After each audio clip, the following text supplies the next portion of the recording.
People born blind are mysteriously protected from schizophrenia, according to what scientists have found. A 2018 study of nearly 500,000 children found a stronger link between congenital blindness and the reduced risk of schizophrenia, which was further supported by a psychiatrist's observation of no cases in his mental health facility. For over 60 years, scientists worldwide have been exploring this mystery. They've studied past research, visited psychiatric hospitals, and checked organizations that help blind people, all in search of a case. Tom Polak, a psychiatrist and researcher at King's College in London, recalled searching his mental health facility after hearing about it, but he could not find a single person with congenital blindness who had schizophrenia. In 2018, a study led by a researcher named Vera Morgan at the University of Western Australia looked at nearly 500,000 children born between 1980 and 2001 and strengthened this negative association. Polak remembered checking in the mental health facility where he works after learning about it, and he too was unable to find a patient with congenital blindness who had schizophrenia. These findings suggest that being born blind might protect a person from developing schizophrenia, and this is surprising because congenital blindness is often caused by infections, brain injuries, or genetic mutations, which are all linked to a higher risk of psychotic disorders. Even more strangely, losing vision later in life is connected with a higher risk of schizophrenia and psychotic symptoms. Blocking someone's vision for just a few days can even lead to hallucinations in healthy people. Recent studies have also shown stronger links between vision problems and schizophrenia, with vision issues sometimes appearing before any psychotic symptoms and even predicting who might develop the disorder. And there's a theory that being born blind or having certain types of blindness might protect people from some of the mental problems that vision loss can cause later in life. Many researchers have different ideas about why this happens. Some think it's better because of the brain of a blind person changes in a way that helps avoid these issues, while others believe that vision plays a big part in how we understand the world, and problems happen when this process goes wrong.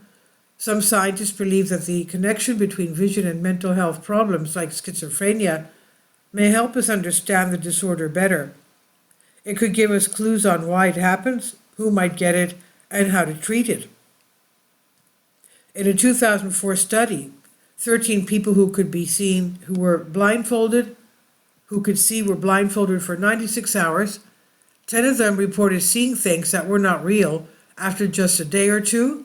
One woman saw a green face with big eyes, even though she was standing in front of a mirror she could not see. Another man started seeing fake obstacles in his way, making it hard for him to walk. And by the end, he saw marble buildings and cartoons-like figures. We've known for a long time that people who lose their sight can sometimes see things that are not real. This is known as Charles Bonnet syndrome, first described in 1760. People who have this syndrome do not have mental illnesses, but people with schizophrenia also have vision problems. They may have issues like strange eye movements, problems with the retina, and unusual blinking. These vision issues often appear before the first signs of schizophrenia. However, people born blind don't seem to have the same problem. Researchers Polak and Phil Corlett from Yale University think they know why. They believe the brain's job is to predict the world around us, and that this idea might help explain why blindness protects people from some of these issues. This idea about the brain suggests that instead of seeing the world as it is in real time, our brains create a model of what's out there. The brain predicts and simulates what we experience, then checks the predictions against what is actually happening. If there's a mistake, it adjusts the model based on the error. The accuracy of past predictions is important because it helps shape how we view the world and correct new mistakes. Vision plays an important role in this process. It provides a lot of information and helps connect other senses like sound and touch. If someone's vision is off, it can make it harder for them to predict the correct things, making their brain's model of the world less accurate. When people have vision problems, the brain works harder to make guesses about what's going on.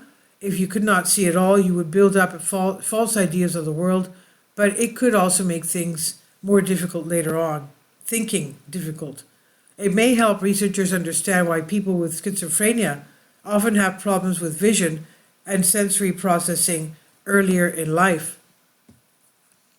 In a 2006 study by Elaine Walker at Emory University, she looked at home videos of children who were later diagnosed with schizophrenia.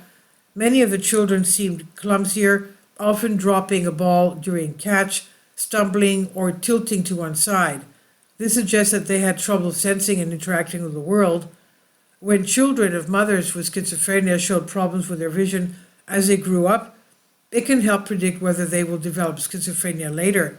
And children with schizophrenia, whether or not they have a family history of the condition, often have more eye problems than children who develop other mental health issues. A person born blind does not get visual information to help them understand the world, so they use their other senses to create a model for it. And according to Pollack and Corlett, this model could be more stable. Pollack said, what we're trying to understand is that blind people might have a different and more stable representation of the world inside their minds, which might help protect them from the kinds of mistakes and false beliefs seen in schizophrenia. While hallucinations, delusions, and strange behavior are well known as schizophrenia, psychiatrist Steve Silverstein from University of Rochester believes that these symptoms are more like side effects and not the cause of the disease. He thinks schizophrenia may actually be caused by problems with how we think, like issues with perception, attention, memory, language, or learning. Around 2010, Silverstein read Bible Vision, a book by scientists Zaria Cateno and Tommaso Vecchi, about how blind people think and experience the world. He was surprised to see that many of the ways the brain adapts to blindness are the exact opposite of what happens in schizophrenia. Silverstein agrees with Pollack and Corlett's idea about the brain, but thinks the answer may be bigger. He believes that being blind could help the brain in ways that schizophrenia weakens it, with predictions being just one example of how blind brains are stronger. People with schizophrenia have trouble focusing their attention, according to Silverstein, while people who are born blind are actually better at focusing than those who can see. Blind people are also better at hearing different sounds and figuring out where the sounds come from. On the other hand, people with schizophrenia struggle with hearing clearly and processing speech properly. Not being able to understand where sounds are coming from can make someone think their voice is coming from another place, leading to delusions. And there's a lot more. Blind people are quicker to react to sound and touch compared to sighted people. People with schizophrenia have lower reactions. Blind people also have better memory, while schizophrenia can cause memory problems. Blind people do not experience the rubber hand illusion, where someone feels like a fake hand is part of their body. This may suggest that blind people have a more stable sense of their body. Around 2010, Silverstein read a book called Blind Vision, Zaria Catano, as we said. And he agrees. Now, the exact reason why being born may protect against schizophrenia is not fully understood. It might be because blind people learn to predict the world better and their brains are more connected, or they rely on other senses more. Now, with schizophrenia and blindness, Silverstein said, we're not there yet, and probably not close. And that said, he does not think that we should ignore it. At this point, I don't think I'd go so far as to say it's promising. Silverstein said, the word I use is intriguing.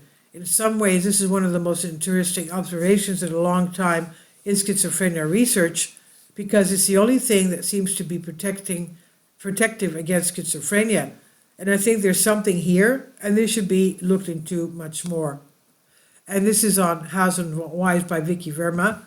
Please leave your comments. Thank you for your support. My Patreon account The daily posts are 5 videos daily, and they are totally different from what I have on my YouTube channel. Thank you so much for your support and that you find all my content so interesting. You'll find the Patreon account details in the description box below.